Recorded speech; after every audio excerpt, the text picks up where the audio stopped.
யார் வேணாலும் வாங்கலாம். அம்பானி அதானிலாம் கூட வாங்கலாம். பசியாக இருந்தால் வந்து வாங்கலாம்.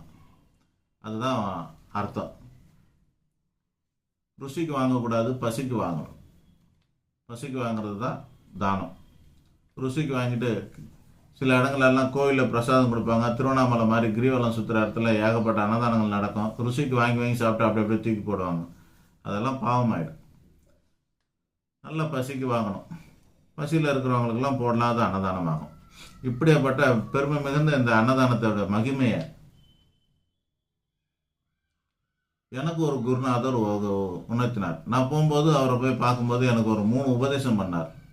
1, குரு வழிபாடு பண்ணுங்க அப்படின்னார். ஐயா, நான் ஏற்கனவே பண்ணிக்கிட்டு இருக்கிறேன்.